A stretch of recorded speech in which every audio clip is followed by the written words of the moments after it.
우리 다 같이 사도신경 하심으로 우리의 신앙을 고백하겠습니다. 전능하사 천지를 만드신 하나님 아버지를 내가 믿사오며 그 외아들 우리 주 예수 그리스도를 믿사오니 이는 성령으로 잉태하사 동정녀 마리아에게 나시고 본디오 빌라도에게 고난을 받으사 십자가에 못 박혀 죽으시고 장사한 지 사흘 만에 죽은 자 가운데서 다시 살아나시며 하늘에 오르사 전능하신 하나님 우편에 앉아 계시다가 저리로서 산 자와 죽은 자를 심판하러 오시리라. 성령을 믿사오며 거룩한 공회와 성도가 서로 교통하는 것과 죄를 사하여 주시는 것과 몸이 다시 사는 것과 영원히 사는 것을 믿사옵나이다. 아멘. 할렐루야. 이 시간 부활 승천하셔서 잠자는 자의 첫 열매가 되신 예수 그리스도를 찬양합니다. 우리 하나님의 독생자 예수 힘차게 찬양하도록 하겠습니다.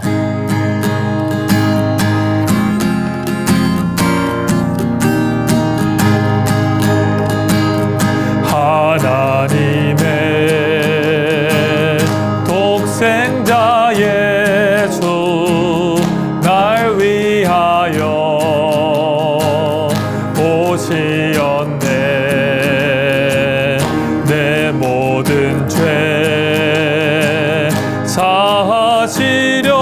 사하시려고 십자가 지셨으나 다시 사셨네. 살아계신 주 나의 참된 소망 두려움이 사라지네. 사랑의 주 내 갈 길 인도하니 내 모든 삶의 기쁨 늘 충만하네. 주 안에서 거듭나누리 기뻐하며 찬양하리. 가슴 속에 넘치는 확신 우리의 가는 길에 소망 넘치네. 살아계신 주 나의 참된 소망 두려움이 사라지네. 사랑의 주 내 갈 길 인도하니 내 모든 삶의 기쁨 늘 충만하네. 선한 싸움 다 마친 후에 우리 주님 배우리라. 사망 권세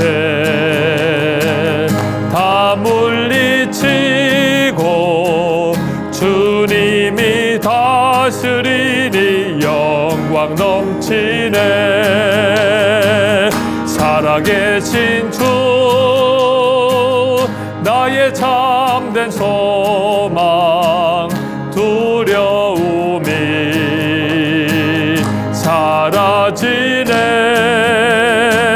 사랑의 주 내 갈 길 인도하니 내 모든 삶의 기쁨 늘 충만하네. 살아계신 주 살아계신 주 나의 참된 소망 두려움이 사라지네. 사랑의 주 내 갈 길 인도하니 내 모든 삶의 기쁨 늘 충만하네.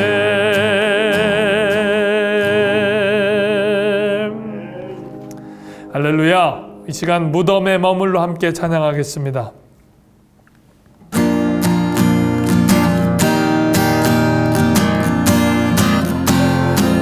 힘차게 찬양합니다. 무덤에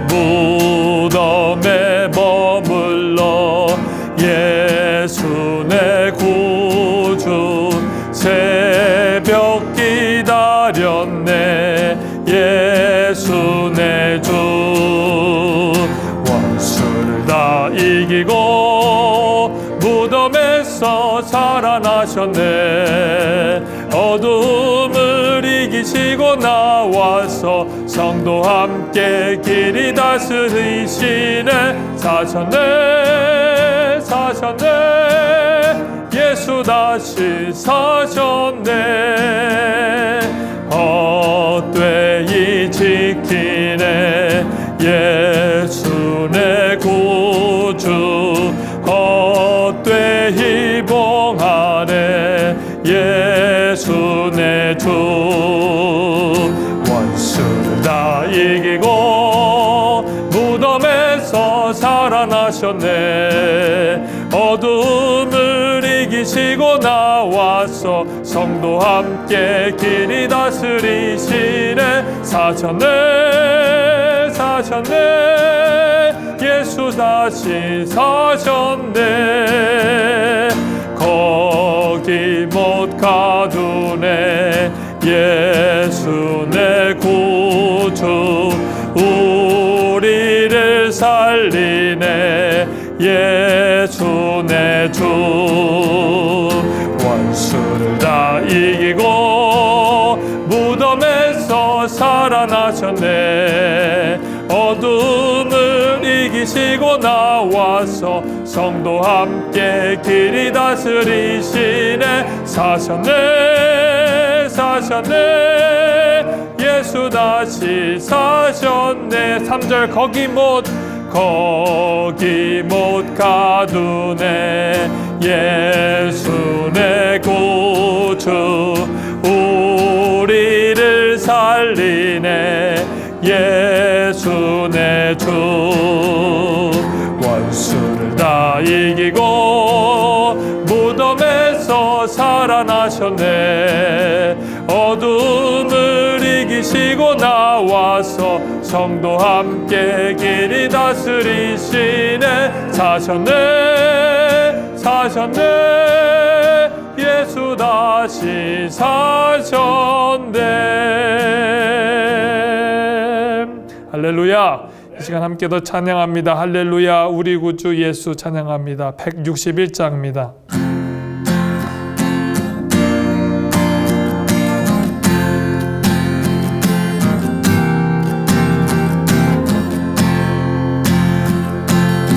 함께 찬양합니다. 할렐루야. 우리 예수 부활 승천하셨네. 세상 사람 찬양하니 천사와 답하도다.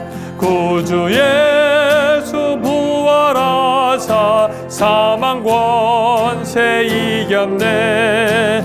구주 예수 부활하사 사망 권세 이겼네. 할렐루야. 우리 예수 왕의 왕이 되시고 우리들의 중보 되신 성령 증거하시네. 구주 예수 부활하사 처음 열매 되셨네. 구주 예수 부활하사 처음 열매 되셨네. 할렐루야. 우리 예수 흠과 티가 없도다. 무덤 속에 있는 죄인 주가 일으키시네. 구주 예수 부활하사 영광 주러 오시네. 구주 예수 부활하사 영광 주러 오시네.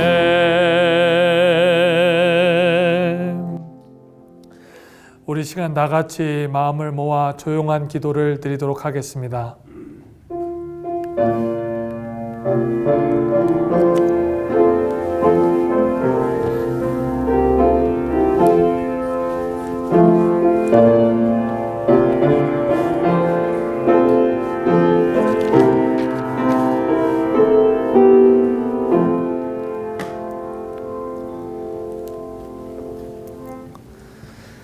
사랑의 하나님 아버지 감사합니다. 나는 부활이요 생명이니 예수님께서 말씀하셔서 하나님의 구원 역사를 이루어 주시고 고난의 그 길 가운데에 십자가에 달려 돌아가신 이후 3일 후에 부활하셔서 하나님의 예언을 성취하시고 우리를 위해 땀과 피를 흘리신 예수 그리스도를 찬양합니다.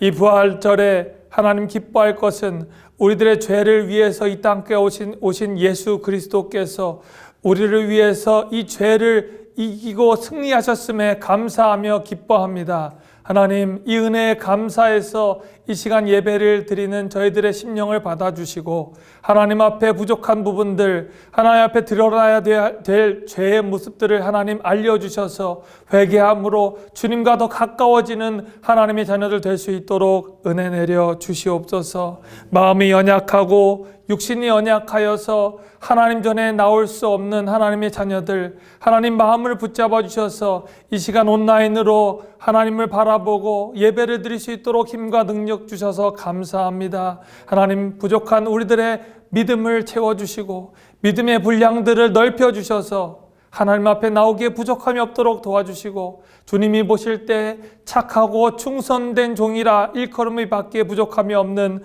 하나님의 자녀들 다 될 수 있도록 은혜 내려 주시옵소서.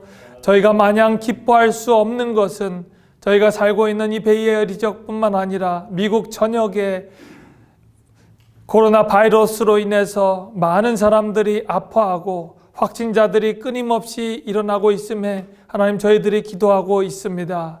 다행히 하나님 저희들 성전에 하나님의 성도들을 안전히 지켜주심에 감사하고 또 그렇지만 저희들의 안위를 위해서만 기뻐하지 못하는 것은 이 지역에 많은 사람들이 아파하고 또 삶을 달리하고 또 죽어가고 있음을 저희들이 잘 알고 있습니다. 하나님, 저희들이 이것을 어떻게 해결하는 것보다 더 중요한 것은 이것이 왜 일어났는지, 하나님이 우리를 향해 원하시는 것이 무엇인지 분별할 수 있도록 도와주셔서 저희들이 하나님이 원하시는 바를 깨우쳐 나아갈 때 하나님이 이 일을 빨리 지나가게 하실 줄 믿습니다. 하나님, 저희들 가운데 있는 죄악들 하나님이 회개하게 해주시고 교회 앞에 나와 하나님 앞에 예배드리는 것을 소중히 여기지 못했던 저희들의 죄악들을 용서해 주셔서 다시 한번 예배를 귀중히 여기는 마음, 말씀을 사모하는 마음, 주님 앞에 나와 간절히 기도하는 마음을 회복시켜 주셔서 이 일이 지나갈 때는 하나님 앞에 기쁘게 나와 예배하는 모습들이 더 넘쳐날 수 있도록 도와주시고 주님 앞에 나와 주님의 말씀을 사모하는 마음이 넘쳐날 수 있도록 은혜 내려 주시옵소서. 그리함으로 말미암아 부활 가운데 오신 예수 그리스도의 능력이 저희들의 삶 가운데 넘쳐날 수 있도록 은혜 내려 주시옵소서. 하나님, 저희 산마음 사랑교회를 사랑해 주셔서 저희들이 이 지역 가운데 복음의 빛을 비추게 해주시고 하나님의 자녀들의 마음 가운데 말씀의 씨앗을 뿌리게 해주심에 감사합니다. 오늘도 부활의 생명 되신 예수 그리스도의 그 복음의 능력만이 전파될 수 있도록 도와주시고 그 부활의 생명 되신 예수 그리스도로 말미암아 이 땅 가운데 소망해 두는 것이 아니라 장차 올 예수 그리스도를 향해 소망을 두고 또 그 소망 가운데 이 하루를 살아가기에 부족함이 없도록 저희들 가운데 능력을 허락해 주시옵소서. 육신으로 연약한 자, 영적으로 병든 자들에게 하나님 새 힘을 주시고 오늘 예배를 통해서 젊은 사자와 같이 힘을 내어서 독수리가 날개친 올라갔던 새 힘을 저희들의 마음 가운데 허락해 주시옵소서. 우리를 향해 돌아가시고 십자가에 달려 돌아가시로 말미암아 구원 사역을 이루어 주심에 감사하고 또 우리를 향해서 지금도 살아계셔서 역사하시는 그 예수 그리스도의 이름으로 간절히 기도하옵나이다. 아멘.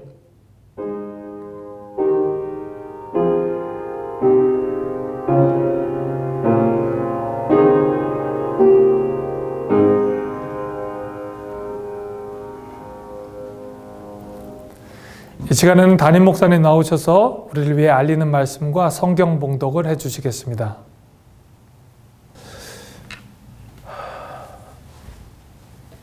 여러분들 반갑습니다. 한 주일 동안 주님의 은혜 가운데 어떻게 잘 지내셨습니까?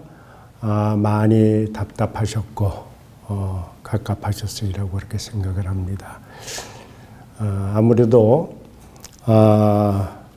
이 코로나19가 자택 격리하는 이것이 지금 5월 3일까지 계속 지속적으로 우리가 이렇게 격리를 해야 되는 것 같습니다. 그리고 그 이후의 상황도 여전히 지금은 유동적이다 그렇게 생각을 합니다. 지난번에는 그 매스컴을 보니까 그렇게 이야기가 쓰여 있더라고요. 아주 최악의 한 주가 될 것이다.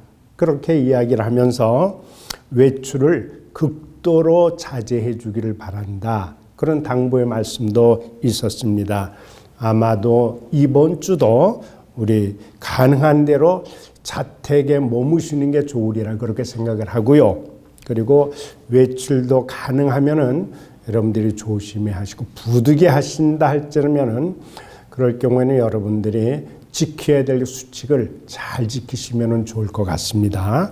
오늘 우리는 4월 둘째 주 12일 주일 부활주일 예배를 저희들이 드립니다. 여러분들 오늘 우리가 사순절 이제 40일 사순절을 다 뒤로 하고 그리고 주님께서 부활하신 부활의 기쁨을 안고 우리가 하나님께 예배드리고 있습니다. 죽음을 이기시고 부활하신 우리 주님을 생각하면서 우리 모두가 다 믿음으로 살기를 주의 이름으로 간절히 부탁을 드립니다. 주님은 질병을 이기시고 죽음도 이기시고 공포와 절망으로 살아가는 심령들 하나하나 위에 부활의 능력이 함께 하시기를 다시 한번 기원합니다. 우리의 영혼을 주님께서 활짝 열어주셔서 부활신앙으로 오늘도 우리가 주님을 만나 뵙고 그리고 힘차게 이 한 주간 동안도 승리하시기를 다시 한번 부탁을 드립니다. 우리가 오늘 헌금을 드릴 때에는 부활절 감사 헌금도 드릴 터인데 지금 우리가 다 서로가 다 알고 있으신 대로 경제적으로 많이 어렵고 힘든 가운데 있습니다. 그러나 우리가 힘든다 해서 계속해서 힘들다 그러다 보면은 우리는 계속 더 힘들어지는 그런 상황이 우리 앞에 놓여질 수가 있습니다. 아무쪼록 확고한 부활 신앙으로 우리도 부족하죠, 어렵죠, 힘들죠. 그 가운데서도 우리 주님이 그 고난을 통해서 십자가의 고난을 통해서 끝내는 사망 권세 이기시고 부활하신 그 부활 은혜에 감사하면서 우리가 함께 봉헌에 동참해 주시면 대단히 감사하겠습니다. 대단히 감사합니다. 그리고 우리가 계속해서 주일 동영상 예배를 저희들이 드리고 있는데 별도의 알림이 없을 때까지는 우리는 주일마다 현재의 영상 예배가 지속되리라 그렇게 생각을 합니다. 여러분들 가정 예배에 잘 협조해 주셔서 감사하고 지난주에 서로 이렇게 얼굴을 보면서 인사를 나누니까 너무 좋더라고요. 다만 우리가 이제 예배니까 예배자로서의 복장과 자세를 잘 갖춰주시고 그리고 10분 전에는 장소에 모이셔서 그래서 성경과 찬송 또 헌금과 그리고 셀폰을 잘 휴대하시고 그리고 좌정을 하시기를 바랍니다. 한 10분 정도 마음의 준비를 하시면서 우리가 묵상을 하든가 아니면 성경을 여러분들 읽으시면 좋을 것 같습니다.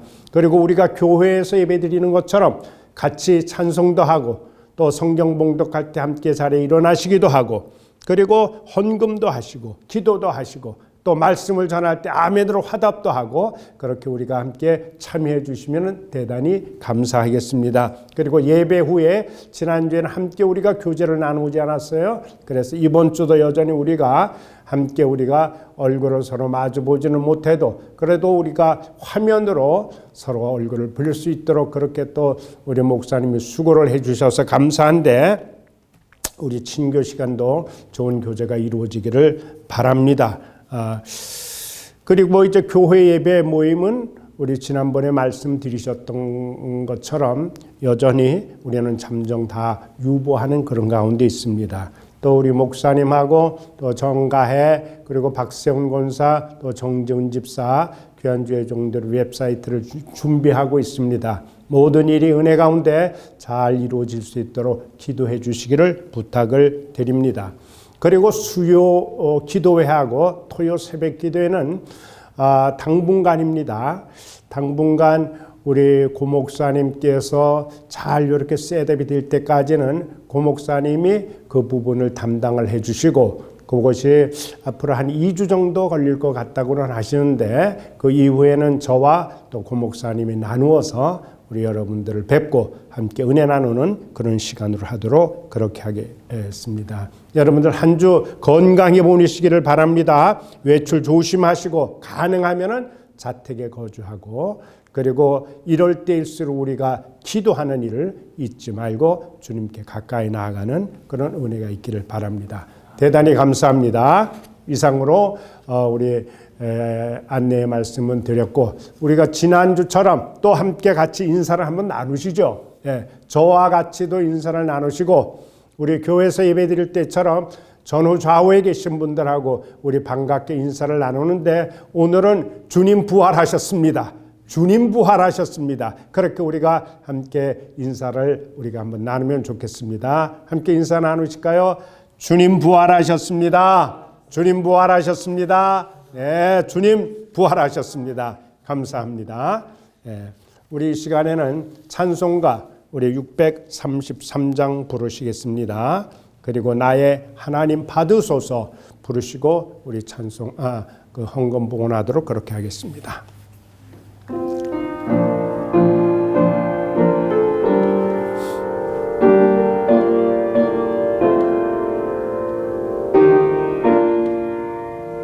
나의 하나님 받으소서 주께 드리는 이 예물을 소리 높여 감사하로 주께 드리네 아멘.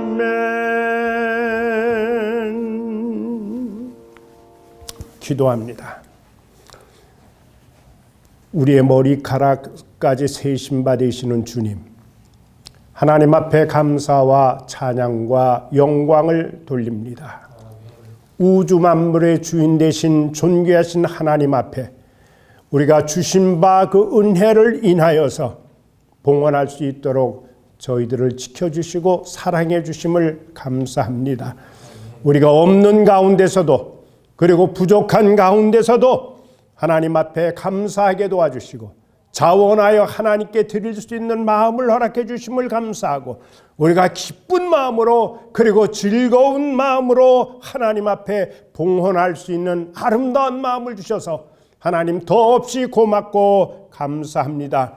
줄인 자를 먹이신 주님, 헐벗은 자를 입히시는 하나님, 우리의 모든 일상을 여기까지 인도해 주신 하나님 앞에 다시 한번 감사함을 드립니다. 저 이스라엘 백성들이 광야 40여 년 동안 하나님께서 보호해 주시고 축복의 땅, 그 젖과 꿀이 흐르는 가나안으로 인도하신 아버지 하나님, 거칠고 메마른 광야에서도 이스라엘 백성들 그 나그네 인생된 그 모든 험난한 길 가운데서도 하나님께서 입혀주시고 먹여주시고 그리고 가나안 목지까지 인도하셨던 것처럼 주님 오늘도 우리에게 주의 은혜와 사랑이 함께해 주셔서 영의 만나를 허락하여 주시고 우리 육의 양식을 허락하여 주시고 그리고 우리 평생 동안 우리 주님이 우리와 함께해 주심을 믿고 감사함을 드립니다. 우리 주님이 우주 만물의 주인 되심을 저희들이 믿습니다. 그 하나님 앞에 늘 겸비하게 하여 주시고 하나님 앞에 감사할 수 있는 마음 식어지지 아니하도록 주여 인도하여 주시옵소서. 하나님께서 금도 내 것이요 은도 내 것이다 말씀하신 이 재물에 대한 하나님의 주권을 우리가 잊어버리지 아니하도록 인도하여 주시고 그래서 우리의 얻은 소득 가운데 일부를 가지고 믿음으로 하나님 앞에 드립니다. 드린 손길을 기억하여 주시옵소서. 드린 마음을 주님 기억하여 주시옵소서. 주시옵소서. 축복하여 주셔서 때를 따라 공급하시는 하나님을 경험하면서 우리가 끝까지 주님과 연합하며 살아갈 수 있도록 인도하여 주시옵소서. 우리 어려운 가운데 힘든 가운데 있습니다. 있는 바를 좋게 여길 수 있는 자족의 은혜를 베풀어 주시옵소서. 환경이 어려운 가운데 있습니다. 주님, 이 어려운 가운데 있는 우리의 환경을 주님께서 좋은 환경으로 개선시켜 주시기를 또한 기도합니다. 어려웠다고 해서 우리가 위축되지 아니하도록 인도해 주시고, 어렵다고 해서 우리의 움츠려들지 아니하도록 인도해 주시고, 아버지 하나님을 믿는 그 믿음과 신앙으로 주와 함께하는 아름다운 시간들 될 수 있도록 주여 인도하여 주옵소서. 우리가 많은 것이 부족하고 모자랍니다. 그로 인하여 우리가 불평하지 아니하도록 도와주시고, 원망하지 아니하도록 인도하여 주시고, 우리의 나약함을 하나님 앞에 핑계 삼지 아니하도록 인도하여 주시고, 자족의 은혜를 베풀어 주셔서 아버지 하나님 있는 바 좋게 여기면서 하나님 앞에 필요에 따라 공급하시는 그 은혜를 저희들이 기대할 수 있도록 인도하여 주옵소서. 귀한 예물 드립니다. 특별히 아버지 하나님, 우리 주님 사망 원수를 이기시고 부활하신 그 은혜를 인하여 저희들이 감사하는 마음도 함께 여기 모았습니다. 우리의 11조도 받아주시고 감사의 물도 받아주시고, 그리고 우리가 아버지 하나님 앞에 드리는 또 선교헌금, 주일헌금도 우리 하나님 기쁘게 받아주시고, 모든 예물이 하나님의 은혜 가운데 아름답게 정말 하나님의 영광을 위해서 귀하게 쓰여질 수 있도록 축복하여 주시옵소서. 이 귀한 예물을 관리하는 우리 재무부에도 은혜를 베풀어 주시고, 저희들이 끝까지 주님 앞에 충성된 아버지 하나님 자녀로서 잘 칭찬 들을 수 있도록 주여 역사하여 주시옵소서. 이 모든 말씀을 고마우신 우리 주님, 부활하신 주 예수님의 이름 받들고 감사하며 간절히 기도드리옵나이다. 아멘. 주시옵소서.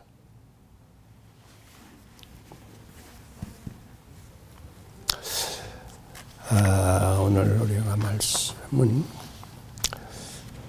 오늘 하나님의 말씀 고린도전서 15장 3절부터 11절까지 말씀이 됩니다. 고린도전서 15장 3절부터 11절까지의 말씀입니다. 하나님의 말씀을 받들어 봉독합니다. 부활장 고린도전서 15장 3절부터 11절까지의 말씀입니다. 내가 받은 것을 먼저 너희에게 전하였노니 이는 성경대로 그리스도께서 우리 죄를 위하여 죽으시고 장사 지낸 바 되셨다가 성경대로 사흘 만에 다시 살아나사 게바에게 보이시고 후에 12 제자에게와 그 후에 500여 형제에게 일시에 보이셨나니 그 중에 지금까지 대다수는 살아있고 어떤 사람은 잠들었으며 그 후에 야고보에게 보이셨으며 그 후에 모든 사도에게와 맨 나중에 만삭되지 못하여 난 자 같은 내게도 보이셨느니라. 나는 사도 중에 가장 작은 자라. 나는 하나님의 교회를 박해하였으므로 사도라 칭함받기를 감당하지 못할 자니라. 그러나 내가 나 된 것은 하나님의 은혜로 된 것이니 내게 주신 그의 은혜가 헛되지 아니하여 내가 모든 사도보다 더 많이 수고하였으나 내가 한 것이 아니요 오직 나와 함께 하신 하나님의 은혜로라. 그러므로 나나 그들이나 이같이 전파하며 너희도 이같이 믿었느니라. 아멘. 아멘. 오늘은 우리 고용국 목사님 부활은 왜 진짜인가? 그러한 주제로 우리 말씀을 선포하시겠습니다. 크게 은혜 되시기를 바랍니다. 감사합니다. 할렐루야. 부활의 주님을 찬양합니다. 부활의 주님께 영광을 돌립니다. 오늘은 부활은 왜 진짜인가? 부활은 왜 진짜인가? 라는 제목으로 하나님의 말씀을 전하도록 하겠습니다. 신앙생활을 하면서 우리가 맞닥뜨리는 여러 가지 질문들이 있습니다. 기독교 신앙에 대해서 모르시는 분들, 그리고 또 기독교 신앙에 대해서 관심이 있는 분들, 우리 신앙인들이 가지고 있는 질문이 하나가 있습니다. 이 부활이 과연 어떻게 이루어졌는가? 라는 질문인 겁니다. 이 질문에 대해서 고민하다가 또 연구를 하다가 질문을 덮어놓는 분도 참 많이 있습니다. 그냥 교회를 다니면 되지 모르면 어떨까 그런 생각도 합니다. 습관적으로 부모님이 다니라고 하니까 교회에 다니고, 또 교회에 와서 많은 사람들을 만나니까 기분이 좋고, 또 인맥도 쌓을 수 있으니까 참 괜찮다라고 생각하면서 교회에 다닙니다. 하지만 이 부활의 신비에 대해서는 질문에 대한 해답을 찾지 못하는 경우가 많이 있습니다. 이런 사람들에게 초자연의 신비의 극치인 이 부활, 사람이 다시 태어난다는 이 부활, 이 예수님이 이 부활에 대해서 오늘 말씀을 전하고자 합니다. 오늘 말씀을 통해 예수님의 부활이 진짜인 세 가지 이유를 알아보려고 합니다. 첫 번째로 예수님께서 오늘 말씀을 통해 부활이 진짜인 이유는 바로 성경 말씀의 예언이기 때문이다 라고 말씀하고 있습니다. 오늘 말씀 3절, 4절 우리 다 같이 한번 읽어볼까요? 읽겠습니다. 시작. 내가 받은 것을 먼저 너희에게 전하였노니 이는 성경대로 그리스도께서 우리 죄를 위하여 죽으시고 장사 지낸 바 되셨다가 성경대로 사흘 만에 다시 살아나사. 아멘. 오늘 말씀이 뭐라고 증언하고 있습니까? 오늘 말씀 3절과 4절에 동일하게 반복되는 구절이 있습니다. 그것은 바로 성경대로입니다.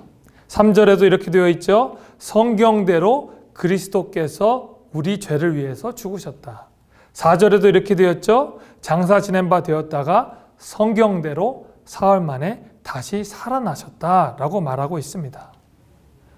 무슨 뜻입니까? 성경대로 부활이 일어났다는 겁니다. 이미 성경에서 예고한 부활이 일어났다는 겁니다.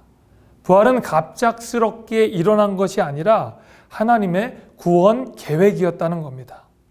이 구원 계획의 완성이 바로 부활이었고, 예수님께서 다른 사람들 때문에 돌아가신 것처럼 생각되지만 실제로 하나님께서 저와 여러분 그리고 많은 사람들의 죄를 위해서 원하신 그리고 이루어 놓으신 계획이었다는 것입니다. 그래서 성경대로 부활이 일어났고, 성경 말씀의 예언이 바로 예수님의 부활이 사실이고 진짜임을 증언하고 있는 것입니다. 히브리서 기자는 구약 성경의 인용을 통해서 예수님의 부활을 이렇게 말하고 있습니다. 히브리서 11장 19절을 제가 읽겠습니다. 하나님이 능히 이삭을 죽은 자 가운데서 다시 살리실 줄로 생각한지라. 이 말은 아브라함이 한 말입니다. 아브라함이 이삭을 모리아산 가운데 드릴 때 다른 사람들은 볼 때 저렇게 잔인할 수가 있는가? 어떻게 자기 아들을 죽이면서 하나님 앞에 예물을 드릴 수 있는가?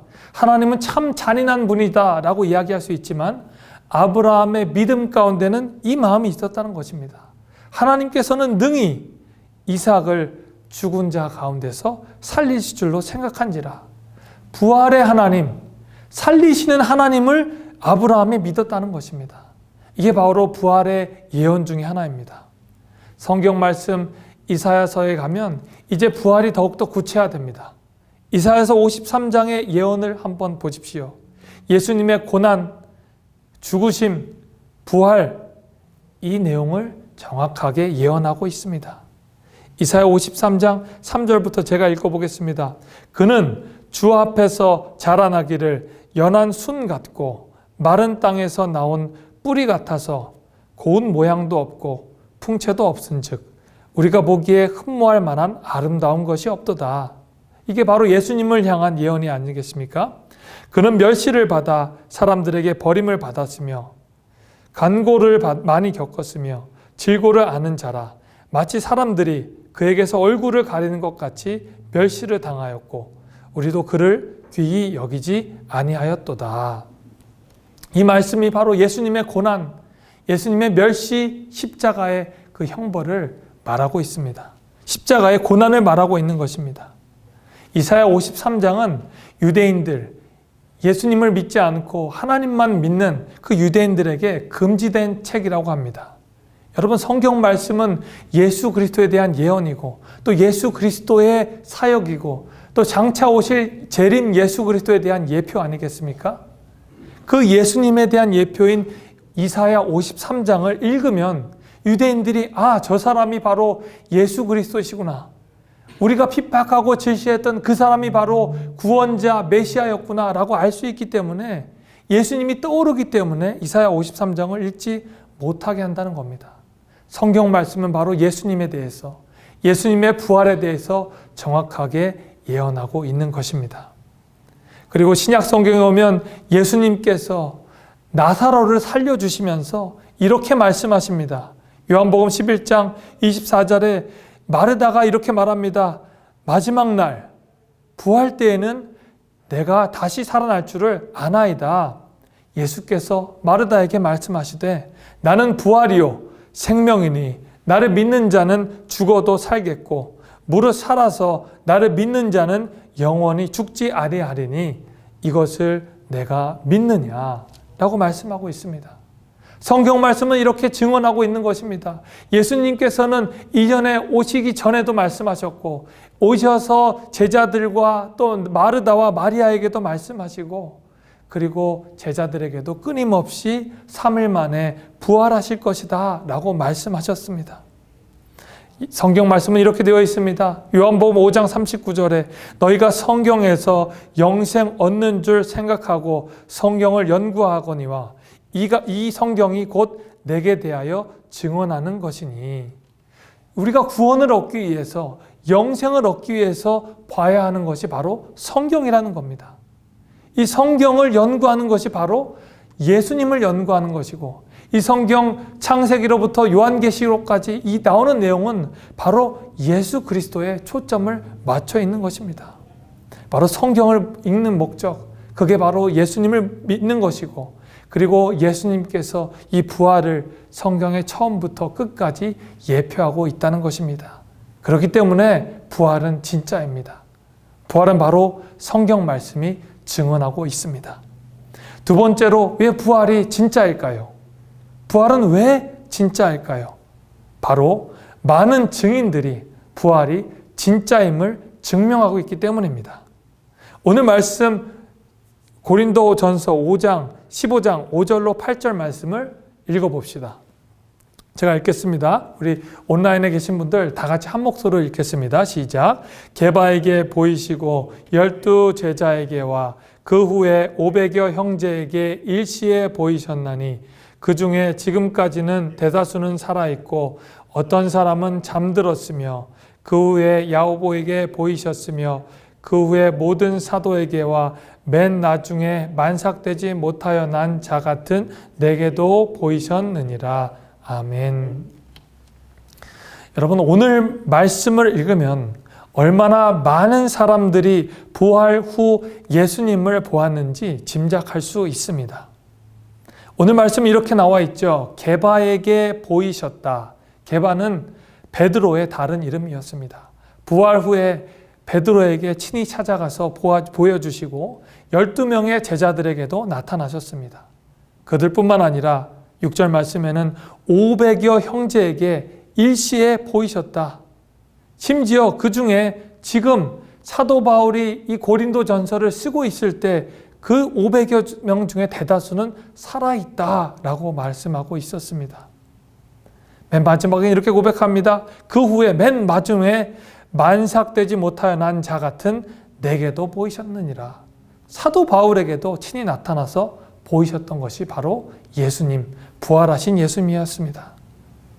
다른 사람들은 죽었다고 더 이상 살아나지 못하겠다고 말하는 그 예수님께서 살아나셔서 친히 많은 사람들에게 보여주셨고 그 사람들이 증인이 되어서 예수님이 부활하셨습니다. 예수님이 부활하셔서 이 땅 가운데 오셨습니다. 내가 그 부활을 증거합니다. 라고 전파하는 부활의 증거자가 되었습니다. 그게 바로 교회의 시작이었고 부활의 증거자가 넘쳐남으로 말미암아 많은 사람들이 예수님을 알게 되었습니다. 역사를 연구하는 사람들이 이 역사가 얼마나 신빙성이 있고 정말 사실인가라고 알아볼 때 가장 중요하게 생각하는 것이 있습니다. 그것이 바로 구전 기간입니다. 구전이 문서로 증명되는 그 기간이 가장 짧을수록 이 역사가 사실이라고 생각하는 것입니다. 여러분 한번 생각해 보십시오. 어떤 사람이 아주 중요한 사실, 비밀을 자기 친구에게 얘기했습니다. 사실 내가 비밀로 얘기하는 게 있는데 이러이러한 일이 있어. 아, 그래? 라고 이야기를 합니다. 한 5년, 10년, 15년, 20년이 지나서 그 친구가 다시 물어봅니다. 야, 친구야, 옛날에 내가 얘기해줬던 그 비밀 기억하고 있니? 라고 얘기할 때 그 친구가 더듬더듬하면서 그 옛날 얘기를 한번 되새기게 보는 겁니다. 아, 옛날에 너가 무엇이라고 얘기했지? 잘 생각나진 않는데 이런 얘기가 아닐까? 라고 이야기하는 겁니다. 그런데 생각해 보십시오. 만약에 이 비밀을 물어본 지 그 다음날 그 친구가 물어봤다면 아마 그 다른 친구는 생생하게 그 이야기를 이야기할 수 있었을 것입니다. 역사적 사실을 귀로 알고 또 기억하는 것과 그것을 문서로 기억하는 것은 짧을수록 정확도가 높다는 것입니다. 여러분, BC 2333년에 일어났던 그 단군 신화가 있지 않습니까? 그 단군 신화가 문서로 기록되는 건 몇 년 정도 되었을까요? 약 3600년 후, 그러니까 1300년 정도 됐을 때, AD 1300년 정도 됐을 때 기록이 되었다고 합니다. 그러니 얼마나 많은 시절, 구전을 통해서 변화가 일어났겠습니까? 여러분, 공자 있잖아요. 유교를 만든 그 공자 이야기는 한 얼마 정도 있다가 문서화 되었을까요? 약 400년의 시간이 지나서 문서화가 되었다고 합니다. 오늘 말씀, 예수님이 살아계실 때 있었던 황제라고 하는 그 티베리우스 황제가 있지 않습니까? 갈릴리 바다를 디베랴 바다라고도 불렀습니다. 왜냐하면 그때 황제가 티베리우스였기 때문에 그 황제를 기념하는 마음으로 디베랴 바다라고도 불렀습니다. 그 티베리우스 황제가 얼마나 왕권이 힘이 셌으면 바다 이름도 티베리우스 강이라고 바꿨겠습니까? 갈릴리 바다를 티베리아 광야라고 부를 정도로 막강한 힘을 갖고 있었던 이 티베리우스 황제. 그의 황제의 기록도 약 그가 죽은 지 80년이 지난 후에 기록이 되었습니다. 우리가 질문을 합니다. 예수님께서 부활하신 이 사실이 일어난 다음에 기록된 기록은 언제쯤 일어났을까? 오늘 우리가 읽었던 고린도전서 15장 말씀은 예수님이 부활하시고 난 이후 약 18년에서 30년 정도 이후에 기록된 내용인 것입니다. 그 수많은 증인들이 심지어 기록을 하는 그 당시에도 살아있어서 그 말씀을 읽고 이 예수의 부활이 사실이라고 믿는 사람들이 이 부활이 사실이라고 증언하는 것입니다. 여러분, 단군의 이야기, 3600년 된 이야기, 400년 된 공자의 이야기, 당시에 막강한 권력을 갖고 있었던 그 80년 된 디베리우스 황제의 이야기, 청년으로서 나사렛 예수라고 불린 아무 힘도 없었던, 영향력도 없었던 그 예수의 이야기, 하지만 살아서 부활의 주가 되신 그 예수님의 이야기, 그 18년이 지나서 그 부활의 주요, 살아계신 부활의 주인이 나의 주인입니다 라고 썼던 그 부활의 이야기, 그 이야기가 사실이 어떤 것이겠습니까? 이 부활의 증인들이 살아서 이 부활에 써있는 이 고린도 전서를 읽고 사실이라고 증언하고 있고, 이 많은 사람들이 이 부활을 사실이라고 외치고 있는 것입니다. 사람들은 예수님을 어떻게 부정하려고 하고 예수님의 신성을 모독하려고 애씁니다. 어떻게든 이 부활이 사실이 아니었으면 좋겠는 거예요. 부활이 어떻게든 사실이 아니어서 다른 것들이 진리라고 외치고 싶은 마음이 그들 마음 가운데 있는 것입니다. 지금 여러분, 많은 사람들이 부활하신 예수님의 신성을 모독하고 있지 않습니까? 우리는 이 스크린을 보면서 부활하신 예수님을 기념하고 있지만 많은 사람들은 부활의 예수님을 믿지 않습니다. 그리고 부활의 예수님을 믿지 못하게 왜곡하고 있다는 사실을 우리가 꼭 기억해야 할 줄로 믿습니다. 그런데 이 왜곡은 예수님이 돌아가신 그 시점에도 일어났습니다. 예수님이 돌아가셔서 부활하실까 봐 많은 사람들이 두렵고 떨었습니다. 제가 마태복음 27장 62절로 64절 말씀을 읽겠습니다. 그 이튿날은 준비일 다음 날이라 대제사장들과 바리새인들이 함께 빌라도에게 모여 이르되, 주여, 저 속이던 자가 살아있을 때 말하되 내가 사흘 후에 다시 살아나리라 한 것을 우리가 기억하노니 그러므로 명령하여 그 무덤을 사흘까지 굳게 지키게 하소서. 그의 제자들이 와서 시체를 도둑질하여 가고 백성에게 말하되 그가 죽은 자 가운데서 다시 살아났다 하면 후에 속임이 전보다 더 클까 하나이다 하니 빌라도가 이르되 너에게 경비병이 있으니 가서 힘대로 굳게 지키라 하거늘 그들이 경비병과 함께 가서 돌을 인봉하고 무덤을 굳게 지키니라. 여기 사람들 보십시오. 그 예언 3일 만에 다시 살아나고자 하는 그 예수님의 예언이 무서워가지고 두렵고 떨었습니다. 그리고 너무 무서워서 이제 경비병을 그 예수님의 무덤 앞에 세우게 된다는 겁니다. 그리고 그 인봉을 한다. 영어로는 실링을 한다 그러죠. 실링을 해가지고 이제 그곳을 강력하게 지키게 되는 겁니다. 이후에 있었던 일입니다. 28장 11절부터 13절 제가 읽겠습니다. 여자들이 갈 때 경비병 중 몇이 성에 들어가 모든 된 일을 대제사장들에게 알리니 그들이 장로들과 함께 모여 의논하고 군인에게 돈을 많이 주며 이르되 너희는 말하기를 그의 제자들이 밤에 와서 우리가 잘 때에 그를 도둑질하여 갔다 하라. 보십시오. 사람들이 예수님께서 부활하신 것을 알매도 불구하고 사람들에게 음모를 해서 이렇게 말하는 겁니다. 제자들이 밤에 와서 우리가 잘 때 그를 도둑질했다. 다른 사람들이 도둑질한 것이다. 더 이상 예수님께서는 실제로 일어난 것이 아니다 라고 예수님의 부활을 왜곡하고 있습니다. 여러분, 이 이야기가 바로 지금도 이어지는 예수님의 시체를 도적질했다는 시체 도적설의 시작인 것입니다. 여러분, 이런 것에 속으면 안 됩니다. 예수님의 부활을 흠집내는 사람들의 말에 속아서 살아서 역사하신 그 사실인 예수 그리스도의 부활을 여러분 믿지 못하시면 안 되는 것입니다. 어떤 사람들은 예수님의 부활을 이렇게 왜곡하고 있습니다. 예수님의 이야기가 그리스 신화에서 비롯됐다는 것입니다. 디오니소스라는 그리스도의 이야기, 그 로마의 신화의 내용들을 사도 바울과 많은 저자들이 베껴서 썼다는 겁니다. 거기에 나오는 많은 부활의 내용들이 있지 않느냐라고 이야기하면서 예수님의 이야기는 AD 1세기에 있었던 그런 사실이 아니라 그 전에 있었던 신화를 가지고 왜곡한다라고 말하는 것입니다.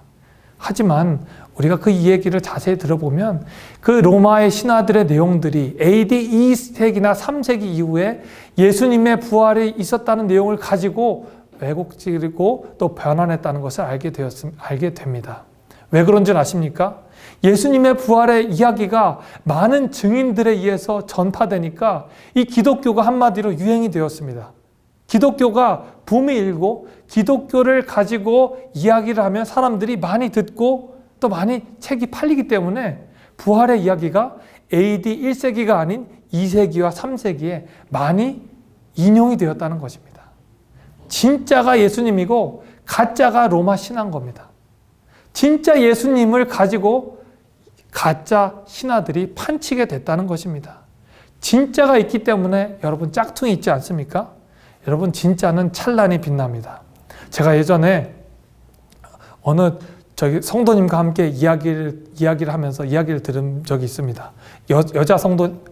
여성 성도님이셨는데 그분은 돌아다니는 그 핸드백을 보면 그 핸드백이 진짜인지 가짜인지 단변에 안다는 겁니다.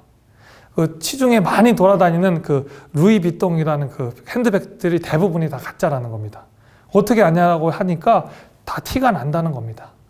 그런데 진짜는 더 중요한 사실을 저에게 알려주었습니다. 그런데 왜 목사님 그렇게 사람들이 그 짝퉁을 메고 다니는지 아세요? 제가 물었습니다. 왜 그렇습니까? 라고 얘기했더니 저 명품 가방은 세일을 하지 않습니다. 세일을 하면 가치가 떨어지기 때문에 세일을 하지 않습니다. 차라리 세일을 하지 않고 재고품이 쌓이면 그것을 폐기 처분합니다. 그게 진짜 가치를 보존하는 비결입니다. 라고 이야기를 했던 것입니다. 참 충격적이었습니다. 진짜는 그런 것이구나. 진짜는 그 존재 자체로 찬란하게 빛나는구나. 이 성경 말씀은 진리이기 때문에 그 누구도 손을 댈 수 없는구나. 이 말씀은 진리고 살아있고 운동력이 있고 역사에서 그 AD 1세기경에 있었던 예수님의 부활 사건을 사도 바울이 생생하게 기록되었고 그것이 나에게 지금 내 손에 이렇게 쥐어져서 이 말씀이 살아서 운동력이 있어서 나에게 전해졌구나 감사할 수 있었습니다. 여러분 놀라운 사실, 성경에 관한 사실이 있습니다. 성경은 처음에 썼던 이 사도 바울이 썼던 이 원본과 그 수많은 사본들의 차이가 거의 없다는 사실입니다. 이 말씀을 기록한 처음과 마지막이 좀 달라야 하는데 이 언어는 문화를 타면서 많은 변화가 있지만 그 변화가 되지 않고 우리 마음, 저와 여러분들이 읽는 이 성경 가운데 그대로 다가왔다는 것 자체가 바로 하나님의 말씀이 살아있고 운동력이 있어서 우리 가운데 전해졌다는 것입니다. 여러분 이 진리의 말씀, 이 많은 증인들이 바로 부활이 진짜라고 증언하고 있습니다. 여러분 세 번째로 왜 부활이 진짜일까요? 바로 내가 부활의 증인이기 때문입니다. 바로 제가 부활의 증인이고 여러분이 부활의 증인이기 때문입니다. 저와 여러분들의 변화된 삶이 부활의 증거이기 때문입니다. 오늘 말씀 9절로 10절 말씀 이렇게 나와 있습니다. 오늘 말씀 9절, 10절 제가 읽겠습니다. 나는 사도 중에 가장 작은 자라. 나는 하나님의 교회를 박해하였으므로 사도라 칭함받기를 감당하지 못할 자니라. 그러나 내가 나의 나된 것은 하나님의 은혜로 된 것이니 내게 주신 그의 은혜가 헛되지 아니하여 내가 모든 사도보다 더 많이 수고하였으니 내가 한 것이 아니요 오직 나와 함께 하신 하나님의 은혜로라. 아멘. 여러분 사도 바울이 여기서 뭐라고 말하고 있습니까? 나는 사도 중에 가장 작은 자라라고 말하고 있습니다. 사도 바울은 예수님을 핍박했던 사람이에요. 그 부활하신 예수님을 믿고 증거했던 그 많은 사람들을 핍박하고 죽이고 결박했던 사람이에요. 그 예수님을 핍박하는 예수님을 믿었던 사람들을 만나러 가는 중에 부활하신 예수님을 만난 사람이 바로 사도 바울인 겁니다. 그 사도 바울이 가장 작은 자라라고 고백하는 것은 부활하신 예수님이 그의 마음 가운데 오셔서 그의 삶을 변화시켜 주시고 자기 삶의 모든 학식, 재물, 지식들을 배설물과 같이 여기게 하시고 자신은 더 이상 높은 사람이 아닌 가장 작은 자라라고 고백하셨기 때문입니다. 부활이 진짜인 이유는 사도 바울과 같이 예수님이 부활의 증인이 되신 하나님의 마음, 예수님께서 마음 가운데 오셔서 저와 여러분들을 부활의 증거자로 삼아주시기 때문입니다. 그래서 예수님을 나의 구주로 고백하고 예수님을 믿는 자들에게 영원한 생명의 힘을 주시고 하나님의 복음을 전할 수 있는 능력을 주시기 때문입니다. 그래서 이렇게 고백하지 않습니까? 나의 나된 것은 하나님의 은혜다. 나는 더 이상 드러낼 게 없다. 내 안에 계신 예수 그리스도가 부활의 증거가 되신다라고 선포하고 있습니다. 여러분 부활의 확실한 증거는 바로 나와 저와 여러분입니다. 여러분 빌리 그레함 목사님 최근에 하늘나라 천국에 가셨습니다. 이 빌리 그레함 목사님이 이런 말을 하셨어요. 하나님 나라에 손자는 없다. 하나님 나라에 손자는 없다. 이게 무슨 뜻입니까? 하나님은 오직 자녀만 두신다는 것입니다. 아, 나는 우리 아버지가 정말 신실한 믿음의 사람이야. 우리 할아버지가 정말 믿음을 잘 가지고 계셨어. 그래서 나는 천국 갈 수 있어. 라고 생각하는 분 계실 수 있습니다. 난 믿음의 3대째야. 4대째 믿음을 갖고 있어. 이게 하나님과는 전혀 상관이 없다는 겁니다. 믿음은 나와 하나님과의 관계라는 겁니다. 그렇기 때문에 하나님 나라에 손자는 없답니다. 하나님은 오직 하나님 자녀에게 하나님의 자녀의 권세를 주신다는 겁니다. 여러분의 삶이 하나님과 관계가 친밀해야 할 줄로 믿습니다. 가장 중요한 것은 부활하신 예수 그리스도께서 여러분 가운데 살아계셔서 여러분들을 예배하게 하고 여러분들을 기도하게 하고 여러분들을 하나님 앞에 나와 무릎 꿇게 해야 한다는 것입니다. 교회 나오는 가장 중요한 목적이 무엇입니까? 그것은 바로 구원 아니겠습니까? 여러분, 구원을 받기 위해서 교회 오시는 것 아니겠습니까? 교회 와서 찬양 드리고 교회 안에서 교제하려고 교회 오시는 것이 아닙니다. 여러분, 그런 사람들은 세상에서 가장 미련한 자라고 말씀하고 있습니다. 오늘 15장 말씀 제가 읽지 않았지만 19절에 이렇게 기록되고 있어요. 만일 그리스도 안에서 우리가 바라는 것이 다만 이 세상 삶뿐이면 모든 사람 가운데 우리가 더욱 불쌍한 자니라. 여러분, 소망이 어디에 있습니까? 이 소망이 단지 이 세상뿐이면, 그리고 구원의 삶이 없다면 그리스도인들만큼 불쌍한 사람이 어디 있겠습니까? 우리가 구원받고 영생을 얻기 위해 이 자리에 온 줄로 믿습니다. 이게 바로 부활의 참된 의미고, 내 안에 계신 예수님께서 그 부활에 오셔서 우리의 참 소망이 되신 것이 가장 큰 기쁨인 줄로 믿습니다. 그리고 그 부활이 바로 다른 사람들에게 부활이 진짜임을 증거하고 있다는 것입니다. 여러분, 그 야구 잘 아시죠? 야구에서 투수가 세 가지 종류가 있습니다. 첫 번째는 선발 투수예요. 선발 투수는 어떤 일을 하냐? 이제 9회, 야구는 9번의 그 이닝이라고 회라고 되어 있습니다. 9번의 이닝으로 구성되어 있는데 첫 번째 던지는 사람은 선발 투수라고 합니다. 선발 투수는 좀 길게 던집니다. 9분의 5에서 6 정도. 그래서 9이닝 중에서 6이닝까지를 책임지는 사람이 선발 투수예요. 열심히 6이닝 정도 던지면 어떤 일이 일어납니까? 힘이 빠지니까 이 공을 치는 타자들이 공이 좀 예전엔 세게 들어왔는데 공이 살살 들어오네. 그래서 공을 좀 세게 칠 수 있게 됩니다. 그러면 홈런도 맞고 또 위기 상황을 맞게 돼요. 그때 등장하는 사람이 바로 중간 개투예요. 중간 개투. 그 사람을 영어로 reliever라고도 합니다.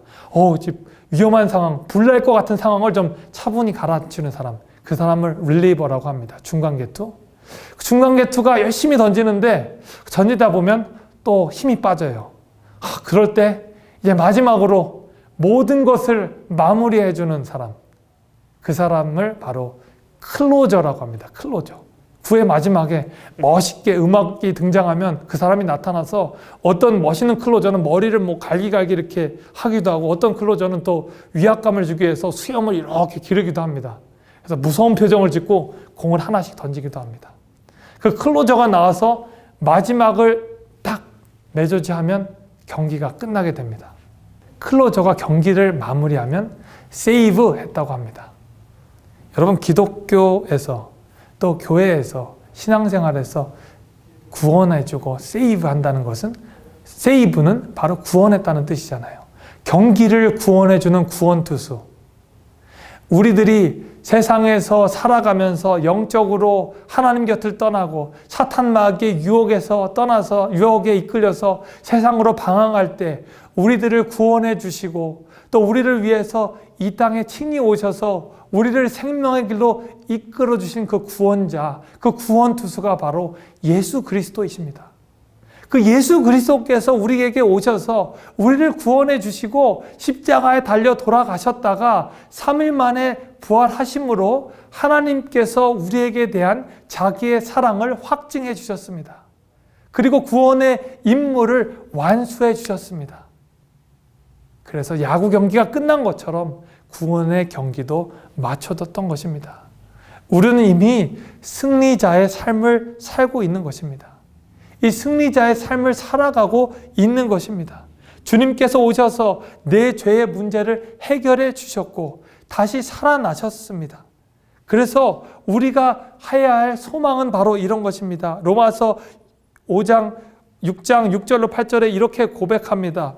우리가 알거니와 우리의 옛사람이 예수와 함께 십자가에 못 박힌 것은 죄의 몸이 죽어 다시 사는 우리가 죄에게 종노릇하지 아니하려 함이니, 이는 죽은 자가 죄에서 벗어나 의롭다 하심을 얻었습니다. 우리가 만일 그리스도와 함께 죽었으면 또한 그와 함께 살 줄을 믿노니. 아멘. 우리가 해야 하는 것, 우리가 가져야 하는 것은 바로 이것입니다. 우리가 예수님과 함께 죽었다는 것을 인정하고 이제 내 안에 계신 예수와 함께 살아가면서 예수님께서 다시 오실 때, 우리 가운데 오실 때 우리가 예수님과 함께 부활하는 것을 기대하고 소망해야 된다는 것입니다. 얼마나 기쁘고 감사한 일입니까? 부활절이 그래서 감사한 겁니다. 예수님께서 우리를 위해서 돌아가시고 십자가의 사명을 감당하신 것, 우리가 한 것이 무엇이 있습니까? 우리가 한 것은 하나도 없습니다. 예수님께서 친히 오셨습니다. 왜냐하면 우리가 아직 죄인 되었을 때에 예수님께서 우리를 위해서 십자가에 달려 돌아가심으로 하나님께서 우리에게 대한 자신의 사랑을 확증하셨기 때문입니다. 그래서 우리는 감사하고 이 부활절에 기뻐해야 된다는 것입니다. 우리가 교회에 와서 사역하는 것, 교회에 와서 봉사하는 것은 이 부활의 주님에 감사하고 기뻐하기 때문에 하는 것입니다. 내가 잘하는 것이 하나도 없습니다. 내가 잘해서 하는 것이 아니라, 내 의가 드러나서 하는 것이 아니라 온전히 하나님의 은혜에 감사해서 하는 것입니다. 성도님들이 가끔 저에게 칭찬해 줄 때가 있습니다. 교회 사역을 하다 보면 별거 한 것도 없는데 성도님들이 감사하다, 잘했다, 정말 고맙다라고 격려를 넘어서 큰 칭찬을 해주실 때가 있습니다. 그럴 때 가끔 마귀가 제 마음 가운데 교만한 마음을 줍니다. 내가 참 노력을 많이 했지, 내가 참 일을 열심히 하지 라는 생각을 하게 됩니다. 그럴 때 성령께서 주시는 마음이 있습니다. 조금도 내가 한 것이 아니다. 다 주님이 하신 것이다. 주님이 하셨고 주님이 하실 것이고 주님이 나를 통해 하나님의 일을 이루어 가실 것이다 라는 고백을 하고 있습니다. 여러분, 성도의 삶이 그런 것입니다. 우리가 우리 된 것은 다 하나님의 은혜고 하나님께서 하신 것입니다. 그리고 하나님께서 그것들을 이루어 가실 것입니다. 오늘 말씀을 마무리하면서 부활이 왜 진짜인가 우리가 세 가지 내용으로 알아보았습니다. 부활은 성경 말씀의 예언인 것입니다. 성경 말씀이 그대로 예표하고 있습니다. 두 번째로 부활은 바로 수많은 증인들이 살아서 하나님의 말씀을 증언하고 있습니다. 마지막으로 부활은 저와 여러분, 내가 바로 이 변화된 삶으로 부활의 증인을 증거하여서 세상 사람들이 도저히 이해할 수 없는 그 부활의 삶을 살아내는 것이 바로 부활이 진짜임을 증거하는 비결임을 배웠습니다. 그래서 많은 사람들이 살아계신 예수 그리스도가 그 성도의 마음 가운데 보여지는 것을 보고 안디옥에 모여있던 그 성도들에게 비로소 그 사람들을 그리스도인이라 라고 불렸던 것처럼 저와 여러분들의 삶의 모습이 단지 무늬만 성도의 모습이 아닌 내 안에 계신 부활하신 예수 그리스도로 말미암아 부활의 능력을 증거하고 부활이 진짜임을 선포하는 그 귀한 삶이 되기를 간절히 축원합니다. 우리 이 시간 기도하겠습니다. 하나님 감사합니다. 진짜이신 예수님, 살아계신 예수님을 증거하길 원합니다. 우리 가운데 오셔서 역사하신 주님, 내 안에 살아계신 그 주님을 증거하기에 부족함이 없도록 하나님 내 안에 살아 역사하여 주시옵소서. 많은 사람들에게 나타나셨고 성경 말씀의 예언대로 이루어주신 그 부활하신 주님이 이루어주셨기 때문에 성서 안에, 성경 안에 있는 그 제단의 성전의 휘장이 찢어지고 하나님과 저와 하나님과의 관계가 회복되었음을 우리가 압니다. 이 은혜에 감사해서 오늘 부활주일 예배를 드립니다. 주여 감사합니다. 바라기는 저와 하나님의 자녀들의 삶 가운데 부활의 증거자의 삶이 되어서 비로소 그리스도인의 삶, 하나님의 삶, 복음 증거하는 삶이 넘쳐날 수 있도록 저와 하나님의 자녀들의 삶을 이끌어 주시옵소서. 감사하며 사랑하는 예수님의 이름으로 기도했습니다. 아멘. 우리 시간 함께 부활의 주님을 찬송하기 원합니다. 예수님께서 재림하셔서 우리들에게 오실 때, 나팔을 부실 때 나의 이름이 정말 찬미를 하고 예수님 앞에 영광 돌리기 원합니다. 그 마음으로 우리 하나님의 나팔 소리 다 같이 일어나셔서 찬양하도록 하겠습니다.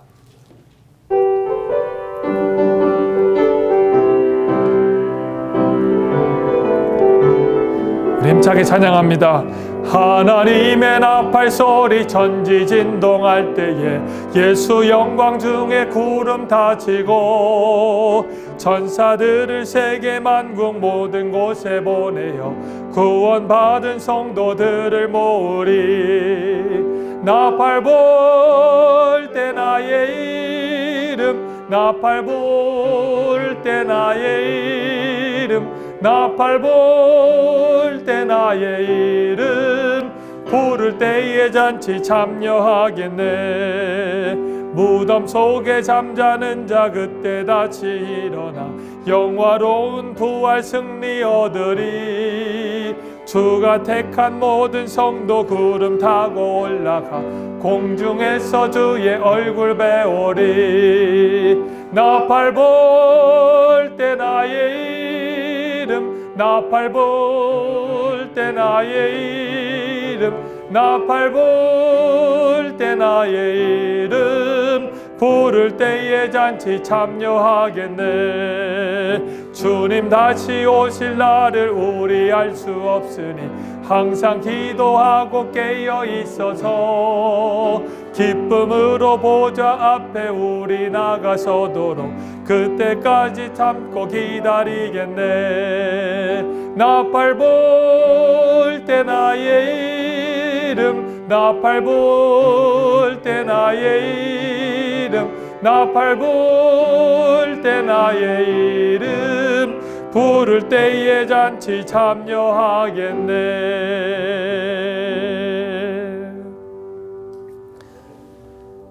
지금은 우리 구주 예수 그리스도의 은혜와 우리를 위해 독생자를 아낌없이 보내주신 하나님의 사랑하심과 지금도 살아계셔서 역사하시는 성령 하나님의 인도하심이 이 자리에 모여 하나님 앞에 예배하고 비록 떨어져 있지만 살아계신 성령 하나님을 고백하는 우리 성도들 위해 지금으로부터 영원까지 함께 있을지어다.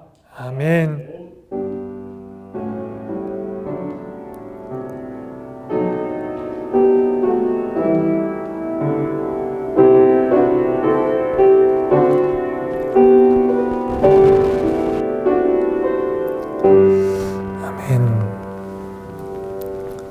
예배를 마쳤습니다. 한 주간도 주님의 은혜로 부활 생명으로 승리하는 저 여러분들 되기를 바랍니다.